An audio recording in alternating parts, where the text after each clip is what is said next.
Por muitos anos, as mulheres foram tidas como um sexo frágil em que deviam obedecer somente a seus maridos, cuidar da casa e dos filhos. Simone de Beauvoir foi uma pensadora que discordava totalmente disso.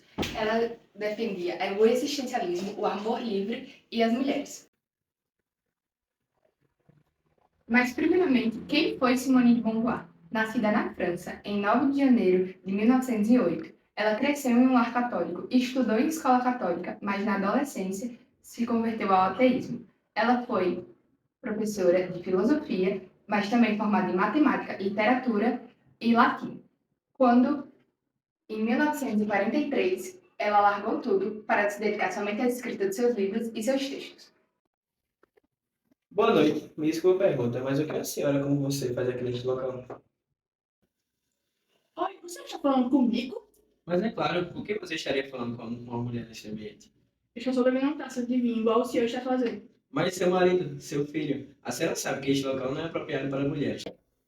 O que o senhor quer dizer com isso? Quer dizer que as mulheres só têm direito de ficar cuidando da sua casa, dos seus maridos e dos seus filhos? As mulheres têm direito de ficar onde bem entendem e frequentar o que bem quiserem.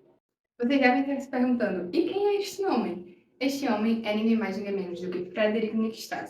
Ele é um grande conhecedor da literatura alemã. E ele foi nascido na Alemanha, teve seu pai vivo até os 5 anos de idade, veio de uma família luterana. E ele, muito diferente de Simone, defendia que as mulheres tinham que ficar em casa, cuidando dos seus maridos, dos seus filhos, da casa e só serviam apenas para a reprodução. Primeiramente, a senhora deveria estar neste local, pois aqui é só frequentado por homens e não do sexo inferior. Como é sexo inferior? O senhor sabe do que está falando? Sou Simone de Beauvoir, ativista nas causas e nos direitos das mulheres. Ativista, lutando pelos seus direitos, por acaso você é alguma solteirona que não conseguiu arrumar um marido para pedir a sua mão? Eu sou muito bem casada, mas não foi com o meu casamento que eu abri os olhos de várias mulheres e também não foi com o meu casamento que eu obtive o apoio de várias mulheres. Acredito que seu esposo não aprendeu bastante. Mulher deve ser tratada como algo que se prende para que não fuja voando. A humanidade masculina. É óbvio que você foi criado e ensinado que a mulher não é considerada um ser autônomo. Vocês mulheres são um ser tão inútil para mim, quando o assunto não é procriação, e mesmo assim preciso de nós homens para fecundar um feto. Ninguém é mais arrogante com as mulheres do que os próprios homens, porque eles não sabem cuidar, respeitar e ter uma boa durabilidade do casamento. No casamento, existem algumas obrigações e alguns direitos. Respeitar e cuidar não são nenhum deles. Se os esposos não vivessem juntos, não haveriam matrimônios mais felizes. O modo com que o mundo tenta neutralizar a inferioridade da mulher me faz questionar como é que um único sexo se tornou mais forte e mais superior do que o outro. Se a senhora fosse mais como um pássaro, presa numa gaiola, talvez a senhora não teria pensamentos imorais como esses. Eu poderia ficar aqui sentada por horas, falando mil motivos para que a negação de que existem sexos diferentes, para que o Senhor pensasse sobre seus dizeres e ações de que as mulheres não têm seus direitos, de que a mulher só serve para procriar e nem sozinha consegue, de que as mulheres não podem ter oportunidades na vida como se eu sou liberdade.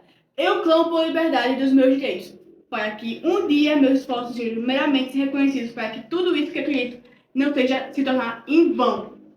E por que eu ouviria a opinião de uma mulher, sendo que é a minha que vai ser ouvida e atendida? A mulher não deve falar, não deve dar opinião. A mulher só tem o direito de limpar a casa e gerar filhos, cuidar dos filhos e esperar pela minha vontade de fecundar e saciar meus desejos.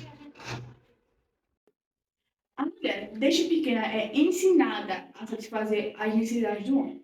Faz tudo que mandar, viver em função disso, existir para o homem. A mulher não deveria se submeter a essa humilhação. Quando criança, o dono dela é o pai. E quando cresce, é seu marido. As mulheres não deveriam ser submissas ao homem. Não se nasce mulher, se torna-se mulher.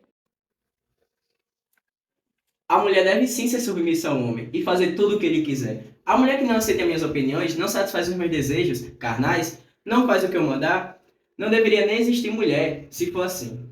Nós, homens, seres pensantes e com domínio próprio, saberíamos como formar uma nação sem precisar das mulheres de tal alto. É de uma ignorância sem tamanho a sua de pensar que no mundo sem mulheres existiria vida. Ninguém é mais arrogante em relação às mulheres, mais agressivo ou desdenhoso do que um homem que duvida da sua virilidade. Foi. Mas foi, deu certo. Deu, já 11 minutos. 11 segundos. Simone, mulher empoderada, e Frederick, um homem macho escroto. O machista da relação. Ó, parecendo uma mãe, 74 anos. Quantos anos? Diego tá ali, ó, morrendo. Quantos anos você me dá? Tá bom, não pode. E latim. Porém, com 21 anos já era professora de filosofia e em 1945, eu já disse, e em 1900 Não, Mari. Marília, volta. Já.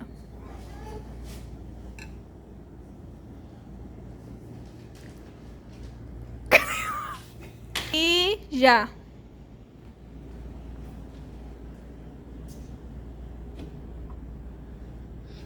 E já. Você para. Já. Boa noite. Uma, duas, meia aí. Calma aí, mano. Já. Vocês mulheres... Pera. Olha, Vai. você vai estar falando comigo? Eu só... Hã? Como é? Deixa eu ver, Marcos. Deixa eu ver, Marcos. Tu sabe, né? Mulher ativista.